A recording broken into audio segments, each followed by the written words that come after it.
quiet spring morning in April of 1989, the sleepy vineyards of Sonoma County, California, were interrupted by something so horrifying, so out of place, that even seasoned law enforcement officers would say later they had never seen anything like it. 7 people were dead. Among them, a young mother, her 2 daughters, and her own mother and sisters. The killer? A man they all knew, Ramon Salcido. Husband, father, employee at a local winery. A man whose rage turned deadly in the span of a single morning. 7 victims. Angela Salcido, 24, wife of Ramon Salcido. Sofia Salcido, 4, daughter of Angela Salcido. Carmena Salcido, 3, daughter of Angela Salcido, survived. Teresa Salcido, 1, daughter of Angela Salcido. Marion Luise Richards, 47, mother of Angela Salcido. Ruth Richards, 12, daughter of Marion Richards. Maria Richards, 8, daughter of Marion Richards.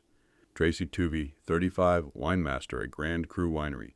But in the wreckage he left behind, someone was still breathing, a 3-year-old girl. Her name was Carmina.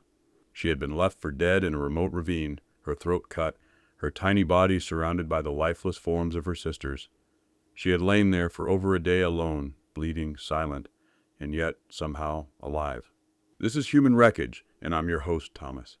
Carmina was too young to remember the full extent of the massacre that nearly claimed her entire family. But memory has its ways of coming back in pieces, in nightmares, in fragments you don't always understand until you're older. And as Carmina grew, so did her questions. Who was her father? Why had he done it? Because survival is not just escaping death. It's learning how to live again in its shadow. This is Human Wreckage, the survival of Carmena Salcido. Stay with us.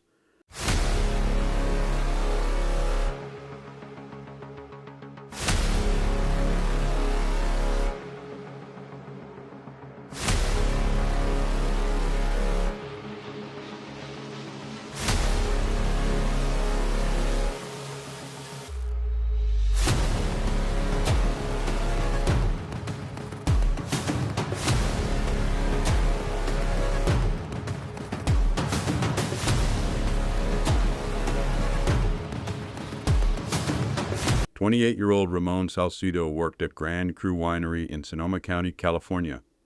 His wife, Angela, worked as a seamstress, and the couple had 3 daughters, 4-year-old Sofia, 3-year-old Carmina, and 22-month-old Teresa. In April of 1989, things for Ramon started to deteriorate. He was close to being fired as he was deemed unreliable and life at home wasn't much better. Ramon bullied and controlled Angela, and she was just about gaining the strength and independence to leave him. Moreover, Angela had just recently found out that Ramon had a second wife with whom he had a baby with. While Ramon and his first wife had separated, they never actually got a divorce, and now she had tracked him down and obtained a court order forcing him to pay her $511 a month in addition to $5,807 to the Social Service Department of Fresno County to repay sums turned over by that agency to her. Ramon was also angry by the fact that Angela had recently been approached by 2 modeling agencies who felt as though she could have a lucrative career in television commercials. Ramon was furious at the thought of his wife straying from home and having her own successful career. He became so jealous that Angela was forbidden from even going grocery shopping alone, and he came home from work several times throughout the day to check on her. Unable to come to terms with the seeds that he'd sown, Ramon did the unthinkable. On the 14th of April, 1989, after spending the night snorting cocaine and drinking, Ramon drove his 3 daughters to a dump on Stage Gulch Road. Once here, he placed his daughters over his knee and slit their throats one by one. He then tossed them into the brush. Afterwards, he drove to his in-laws' home in Cotati, where he sat outside and waited for his father-in-law, Bob Richards, to leave home for work as a United Parcel Service driver. Ramon then knocked on the front door and told his mother-in-law, Marion Richards, that he needed to borrow a tool. When Marion turned back into the house to retrieve the tool, Ramon knocked her to the ground with a blow to the head. He forced his way inside and closed the door behind him before stabbing Marion to death and then turning on her daughters. Both 12-year-old Ruth and 8-year-old Maria were stabbed to death. Before leaving, Ramon placed a call to his wife, Angela. When Angela confirmed that she was at home, Ramon stole a pistol from the Richards household and climbed back into his car. From here, Ramon drove to the family's home at Boys Hot Springs and shot Angela 4 times, killing her. There was evidence in the home that Angela had fought desperately for her life, and a struggle ensued throughout several rooms. Afterwards, Ramon drove to Grand Cru Winery and lay in wait for Tracy Tuvey, a married father of 2 children, including a newborn baby boy. When Tracy appeared, Ramon flashed his lights, signaling for Tracy to stop. When Stacy stopped, Ramon approached the car and shot Tracy in the head, killing him instantly. Ramon then drove to the Kenwood home of Ken Buddy, who was the supervisor at Grand Cru. He aimed his pistol and fired. Thankfully, he missed any of Ken's vital organs and shot him once in the shoulder. Ramon then aimed at Ken's wife, Terry, and pulled the trigger. However, the gun jammed and Ramon left. When police arrived at the scene, Ken identified Ramon as the shooter and said he had no idea why he had tried to kill him and his wife. At one point, Ramon had been a valued employee, and he had no issues with him. With a name, police set out trying to track Ramon down. Soon enough, the majority of the bodies were soon discovered. However, Ramon's 3 daughters were still missing. The entire town clung on to hope that they were okay and Ramon had simply run away with them. The following day, however, they would soon come to discover that this wasn't true. A young man was walking along the edge of a quarry bordering the dump and came across a gruesome scene. 3 young girls, lying motionless and surrounded in blood. He rushed to the quarry supervisor's office and called the police. When police arrived at the scene, both Sofia and Teresa were dead, but miraculously, Carmina was still clinging to life despite the fact that her throat had been slit from ear to ear. She was rushed to the hospital where she told staff, "Daddy cut me."